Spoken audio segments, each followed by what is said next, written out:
Hello everybody, and welcome to a very special New Year's video here on the channel. In the spirit of New Year's resolutions, in this video I'm going to be covering new habits that you can make in Magic the Gathering for the new year.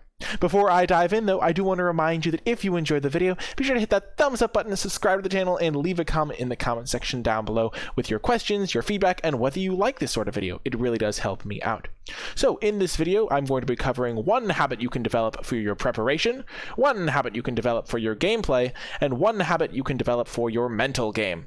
So let's get started with preparation. This habit is going to be to know the tricks. And by know the tricks, I mean, of course, know the combat tricks. So before you draft in a set, you want to make sure you know what are the combat tricks, what are the instant speed removal or counter spells available, and are there any flashcards? So if you are drafting and you are hoping not to get wrecked by the cards and lose a game that could very easily have been winnable with a little bit more knowledge, this is a nice little preparation habit to get into, especially if you go sequentially through these. Like, if there are combat tricks, there's generally only going to be a couple per color, and you can just memorize those, how much they cost, and generally how many stats they give to make sure that you are prepared for whatever your opponent throws at you.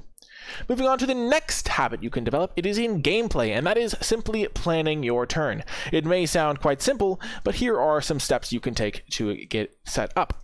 First, after your draw step, think to yourself, what is your plan? Are you aggressive? Are you being defensive? What is your overall place in the game?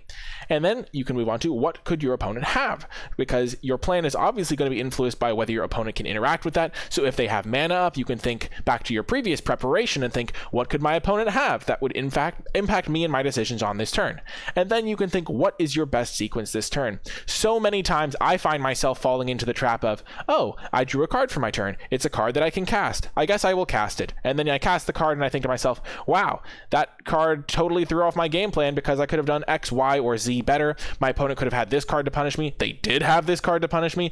And just taking a little second after you draw your card, you go, draw your card. Maybe if you're playing in person, you do a little fancy shuffle with your cards and you think to yourself, what am I going to do this turn? And then you make your best plays and play the best Magic the Gathering possible. Moving on to the third habit you can develop, that is to appreciate luck. The mental game is definitely a significant element in Magic the Gathering, and appreciating luck is one of the best ways to keep your mental health high. What does this entail, though? When you get lucky, be grateful. Think, whenever you mulligan and have a perfect curve out and win the game, think, wow, I mulliganed and it worked out for me. Or when you are a little bit light on lands in your opening hand and you draw your card and you draw a land, you're like, yes. Be grateful for that luck, because sometimes it doesn't work out. And when that happens, you need to remember the lucky times that you were in the past and remember it for later, because fundamentally, Magic the Gathering oftentimes comes down to a numbers game. If you keep a 2-land hand on the play, there is some percentage chance that you hit your third land, some percentage chance that you miss it. So you need to store in your mind all of the times that you hit the third land, so that when you don't draw that third land in a critical spot, you can think, well, it didn't swing my way this time, but in the past it has worked out. So remember the times you get lucky, put it into a little goodwill bank, as it were, so that when you get unlucky or your opponent gets lucky, you can be remembering the times where you were lucky.